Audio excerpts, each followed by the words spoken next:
Well, good day, folks. Welcome back to my channel. Hopefully you are a returning viewer. If not, and you like this video, click that subscribe button. Click that little notification thing, and then anytime I upload something, YouTube will let you know, hey, Hillbilly put a new video up. But I do apologize that I've been a little bit inactive lately. Life has been just really busy with work and everything else, blah, blah, blah, usual excuses. It's summertime. We had a big family vacation that happened and all that good stuff. But, yeah, I'm going to try to start putting some more out. Things are starting to slow down a little bit. It's getting a little bit too hot to do anything outside. So today I wanted to talk to you about this little gem. This is the Baby Browning is what it's called. And I want to warn you in advance that if you've already watched my Bauer video on the little Bauer 25, which is essentially a copy of this, some of this information is going to be redundant.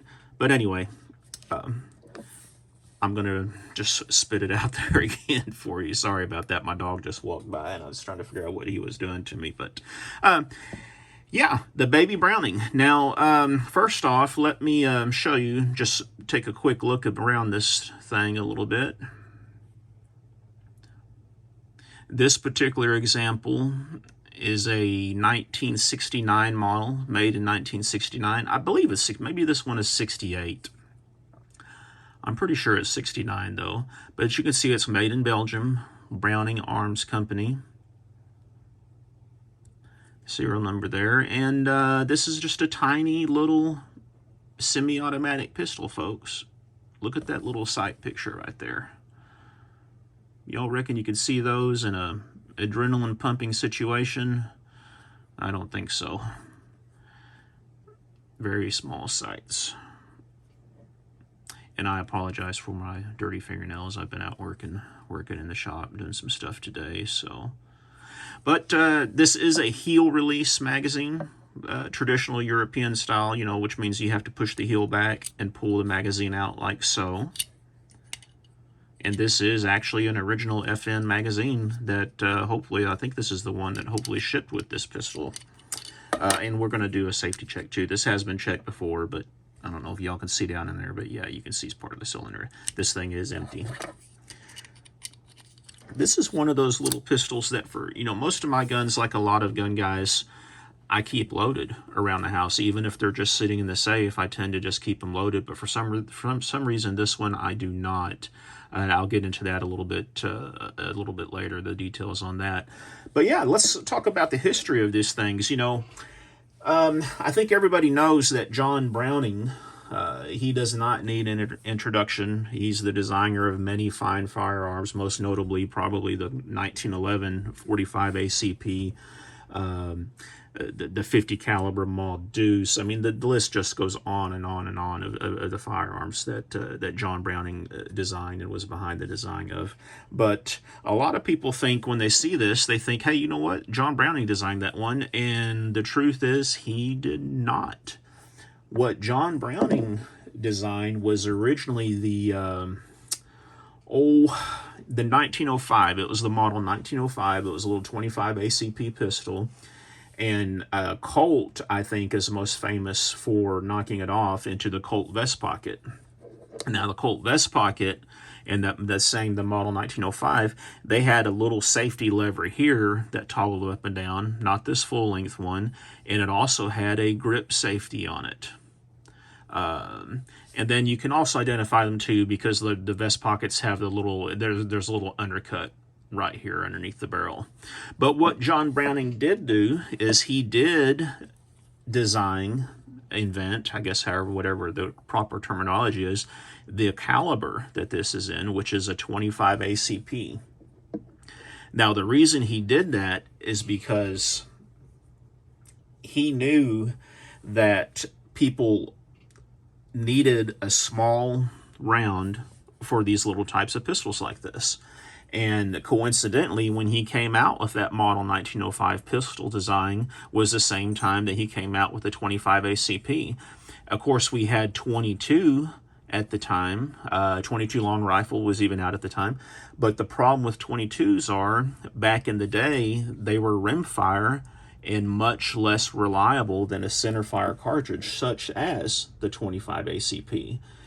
Now, this is a 32 ACP. I don't happen to have a 25 out here, but the advantage of a 25 is it uses a primer. It is not a rimfire cartridge. It does use a primer on it, which gives you a much more reliable ignition, in particular if you're carrying one of these, for defensive purposes.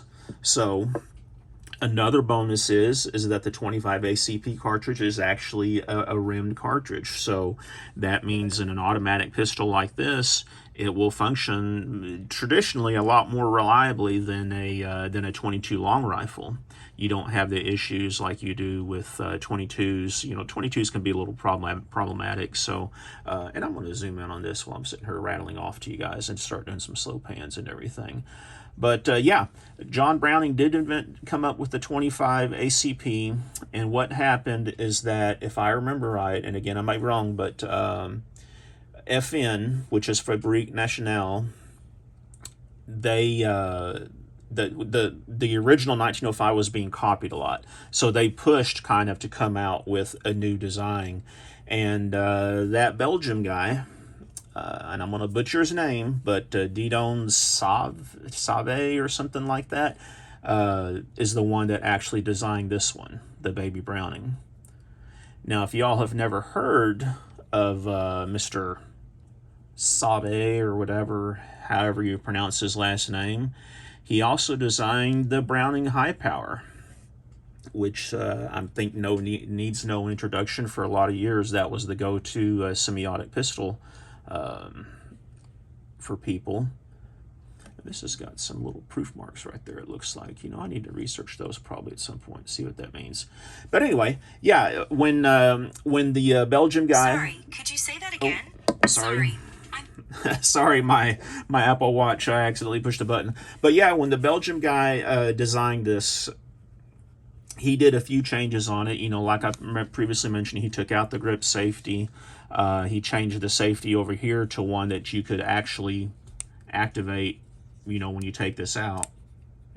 You could switch it in play. And it's a pretty nice, pretty solid click safety too. And then a few other changes. So what a lot of people don't know is this is a striker-fired pistol. So it actually has on the back of it a little indicator that comes out. Now, this is not a chamber-loaded indicator. This is an indicator that shows you that the pistol, the striker, is cocked in it. And these also have, I'm 95% sure they have a magazine disconnect in them too. I'd have to verify that. If I'm wrong on that, I'll drop it in here. I'm going to look that up when I get done with the video. But yeah, I mean, these were just a great small little pocket gun, which was in demand at that time. This one, as I mentioned, was made in 1969, which, not uncoincidentally, probably 1968 was the Gun Control Act. 68 or 69, I can't remember now. Guys, let me tell you, don't ever get old. I think it was 1968, but maybe it was 69. Okay, so when that act came to pass in the U.S., what happened is that a lot of these great little mouse guns like this could no longer be imported, because that act put in specific restrictions on sizes, barrel lengths, all that good stuff and everything.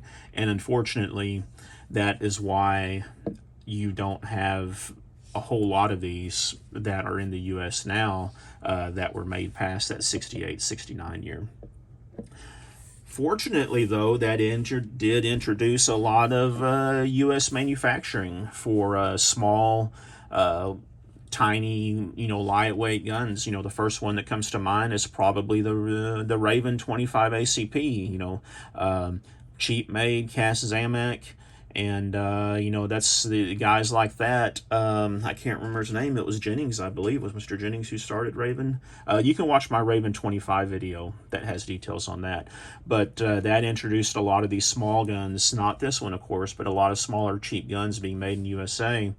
And, you lost the quality. See, these little Baby Brownings, this is all milled. I mean, this is all milled slide. the receiver, the frame, you know, everything like that. And I can tell you all, it's good work. You know, it's very nice workmanship on it.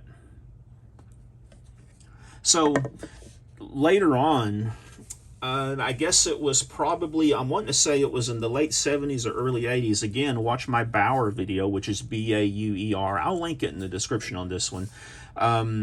Bauer was a company in Michigan that started basically copying these. Now, what they did to change the patent, or I think the patent was probably long out, but they, on the Bauers, when you disassemble this, and the disassembling, I'm not going to take it apart here, but to disassemble, usually you lock it in place, and then you rotate this barrel, and the barrel slides out. Oh, I'm sorry, you rotate the barrel to lock it, and then the whole slide comes off. The Bauers, the barrel actually rotates in a different position. I can't remember which one is which. I'm wanting to say these are clockwise and Bauer's counterclockwise, but I might have that backwards. So the Bauers were actually, though, they were investment cast stainless steel frames, and a lot of people really appreciate the blued milled finish such as these. Again, I don't mean to rant and go on about history, but you all know I like to talk about that stuff. Let me show you a few images here, though. A lot of people, when you're sitting here looking at this, you don't realize how small this is, okay? So let me show you some size comparisons. Are there smaller weapons? There are. This is a North American Arms 22 short. Watch my video on this if you haven't. But yeah, obviously it's smaller, but this is tiny, right? Let's compare it to something that probably a lot of you might be familiar with. Do a safety check, make sure this thing is empty. It is. This is a Ruger LCP2. This was my personal carrier for quite a while, and as you can see, it shows it. I probably need to actually take some time and clean this up sometime. But look at the size differences between these things. I'm gonna try to pan out a little bit.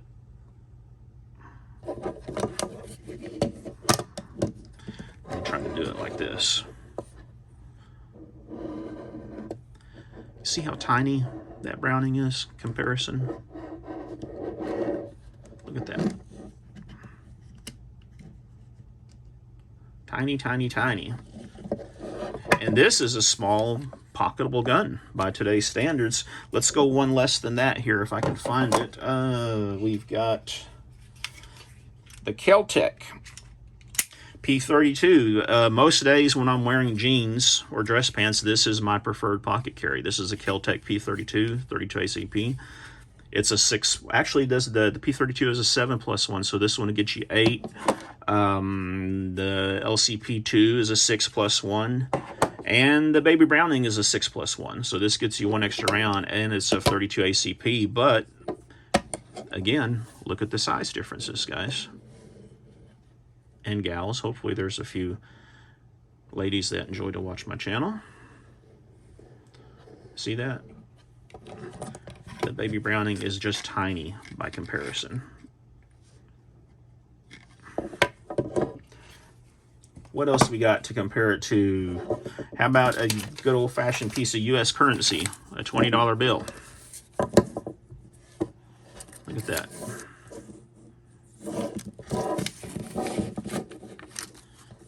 Look at that, you can almost fold it in half around it. Let's look at that $20 bill by comparison to the LCP2.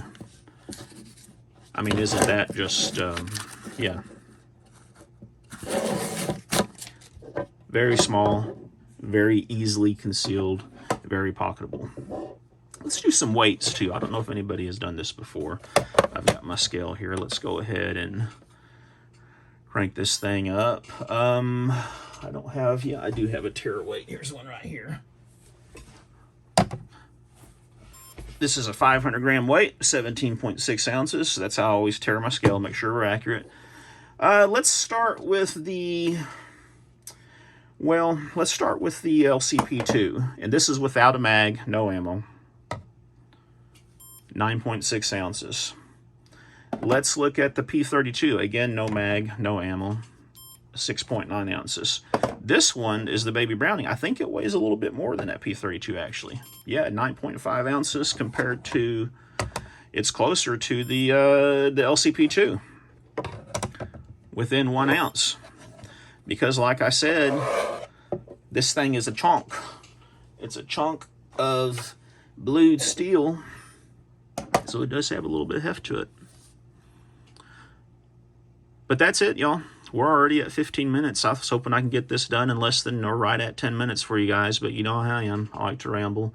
So, again, you know, thank you for watching my video. Let me know if y'all have any questions on this.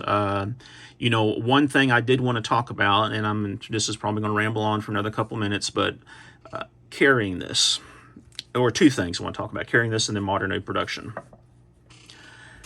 These tend to be pretty reliable. They tend to be pretty accurate for what they are. I'm not going to debate 25 ACP versus, you know, et cetera, or something like that, because I tend to lean towards Hickok 45's theory that a bullet is a bullet, right? But this is designed really to be carry condition 1, cocked and locked, 1-chambered, safety on. I personally have just never felt comfortable carrying this in that method. The reason being, if you do take one of these apart, you can see the little sear or whatever that holds back the striker.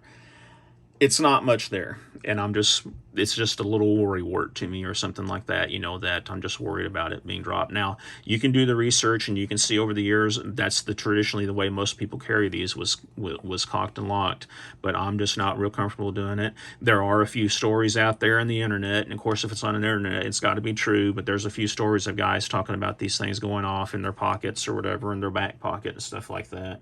Let's take a look at the marking on there. That's just pretty. But yeah, I don't like to carry this condition 1. There is a company nowadays that is still making this exact design. It is PSA, Precision Small Arms. You can check them out on their website, and they still make the same design of gun. They're pricey. I think on Gunbroker they're high $800, something like that, but they make a lot of pretty different little designs and stuff like that. So yes, to answer your question, you can't buy a baby Browning like this anymore, but you can still get one just like it. And the PSA ones are very nice quality from my understanding. I believe they have fully machined slides, receivers, you know, the frames, all that good stuff. So but that's it, y'all. I hope you've enjoyed this video. And like I said in the intro, if you like this kind of stuff, you know, click that little subscribe on my channel. If you have any questions, you know, drop them down in the comments. And most importantly, click that little thumbs up, that like button, because it really helps us out. Thanks for watching. Y'all be safe out there.